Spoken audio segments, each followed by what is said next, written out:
Привет, друзья! We're continuing A2 level words, 50 words per week. As always, this list for today will be attached with the first link in the description.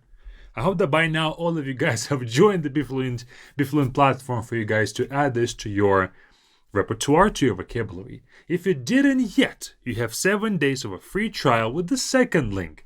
Press the second link and start learning these words with ease with the exercises. A much better system for your long-term learning, honestly. Now, let's get into the words themselves, starting with nouns. Желание, desire, желание, a very good word. Болезнь, illness, a bad word. Болезнь. Пример is an example. Пример. It can be an example of something like a sentence, but also can be a personal example when you set an example for your kids and things like that. Ящик is a box. Ящик. Also, ящик is a slang for TV. По ящику on the TV. Because kind of a TV is a box, or used to be a box. Not anymore. Now it's more of like a line. But ящик, the TV used to be like a ящик. Now, literatura. Next word, literatura, literature, of course. Even though in English we say literature, it almost has no resemblance of literatura, but if you look at the spelling of the English word, it's very similar. If we read syllables, not the whole word, but syllables, literatura, I guess. Next word, крыша.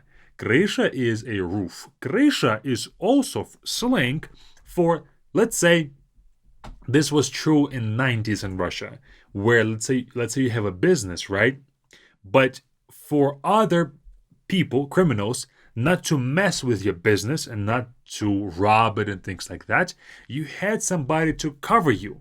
Another, I guess maybe it can be the police, it can be another criminal organization, so you would have somebody protecting you.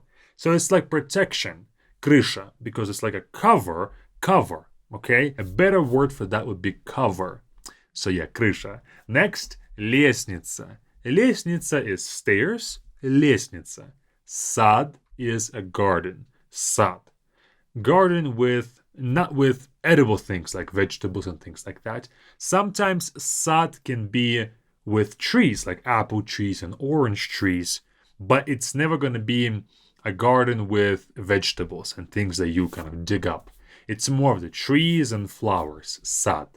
Выражение is an expression. Выражение, verbal expression, like the words, and also facial expression too. Выражение. Next word. Тишина. Silence. Тишина. Okay? Птица is a bird. Птица. This word is difficult to pronounce in two ways. First, pt. Both dull sounds. Make sure that you don't say птица, as if there's like an extra vowel there. They are pronounced together. Пти, пти. And then ца. Make sure that you don't say птица. Not the S sound, but a TS sound. Птица. Okay? Next, зеркало. Зеркало is a mirror. Зеркало. Then we have искусство. Искусство is an art when it comes to like an art expression. Искусство, but also can be an art of a skill. Искусство работы. Kind of the skill of work. When you're so skilled at something that it becomes art. Okay, искусство also has that application too. Next we have начало.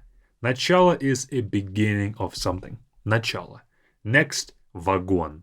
Вагон is a car of a train.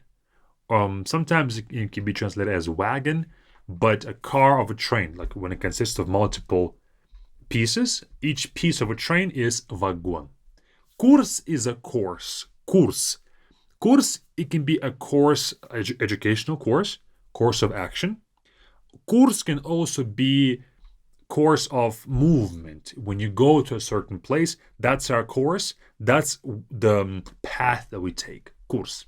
Кусок is a piece. Кусок. And in slang, кусок means 1,000. 1,000 of something. 5 кусков. 5,000. Next, миллион.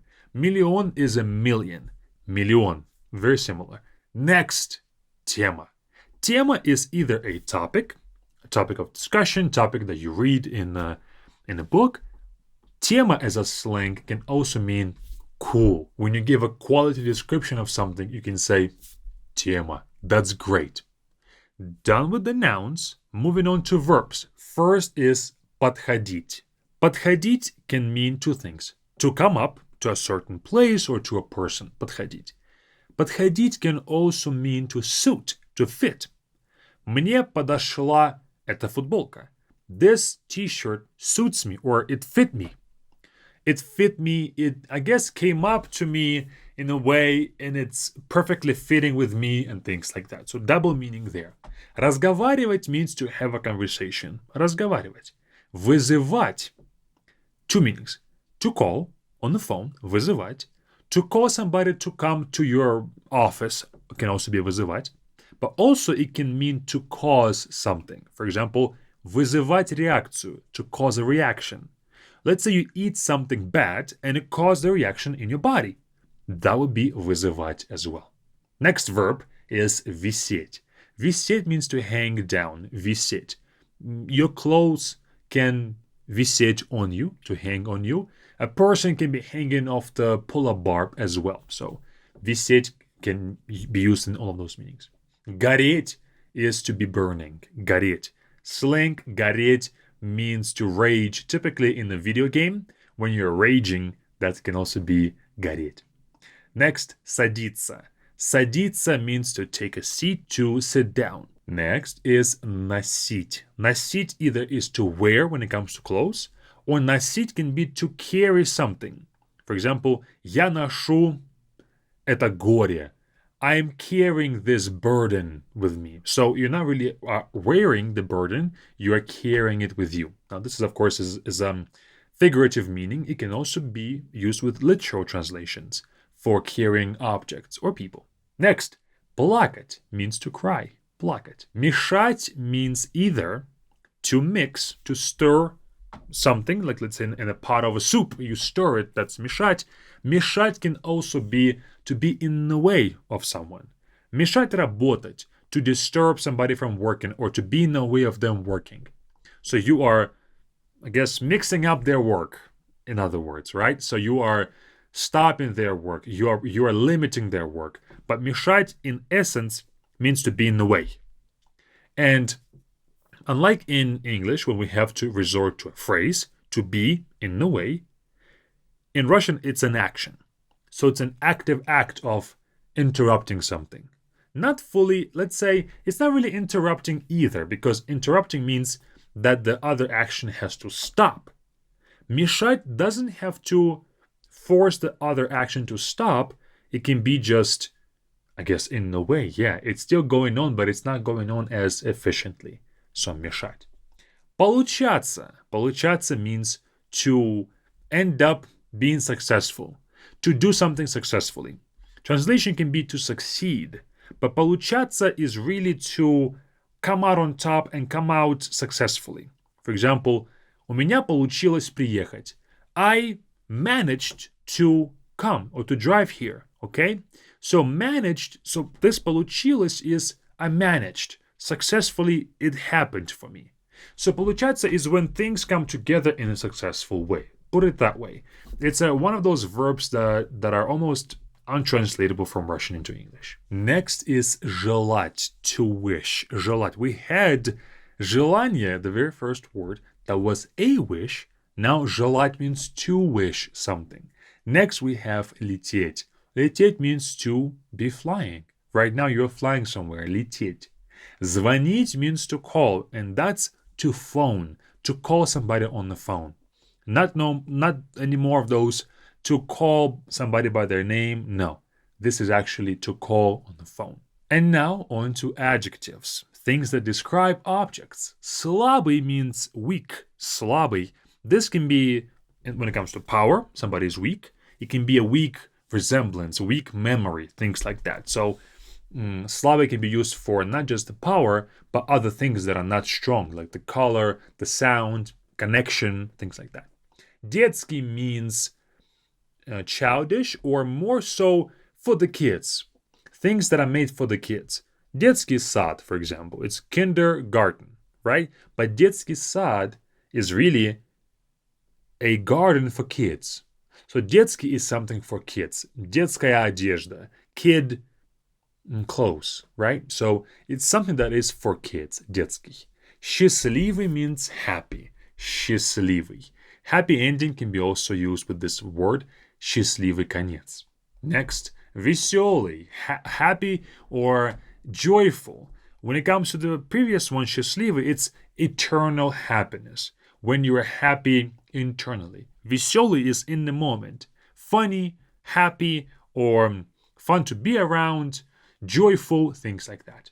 Средний means middle or average. Средний can be, for example, я средний брат. I'm a middle brother. Okay, middle child, middle brother. But средний can be also average as well. Современный means modern, современный. Because the stem is vrem, time. Современный means with time. So something that's keeping up with time. Ночной is night. Something that happens at night. Ночной. Сухой is dry. Сухой. Мокрый is wet. The opposite. Мокрый. Свежий is fresh. Свежий. And интересный is interesting. Интересный. Now we're going to move on to adverbs. Things that describe actions now. Недавно means recently. Недавно. If you break it down, давно means a long time ago. Не means not. So not a long time ago. But давно has a stress on o. Недавно has a stress on a. Sometimes in Russian we switch the stress because if I say недавно, somebody may not hear the beginning of не. And they might think that I said давно, a long time ago. But if I say недавно, there's no way they're going to confuse that with давно anymore. So a lot of these stress changes happen because we don't want people to confuse what we said. Next, обратно. Обратно means back or backwards. Обратно. Вверх means up or upwards. Вверх. Обязательно means necessarily or mandatory. Обязательно. Странно means strangely or in a strange way, or it is strange. Typically, this is used actually as one word sentence. Something that's happening that is weird and strange, you can say странно. That's weird. Странно. Next, отсюда, from here. Отсюда is used for direction. You're leaving from here. Отсюда. And the almost opposite is оттуда. From there. So not from here, but from there now. Again, it's a direction. It's when you're talking about when somebody left from there to here or from there to some other place. Оттуда. And that is all. 50 words, number 5. This list again is available with the first link. Make sure that these words never leave your memory with those lists and with that practice approach. That is all. You can join us right here. Join Be Fluent right here with this button, or keep on watching our YouTube videos with this video right here. It's up to you.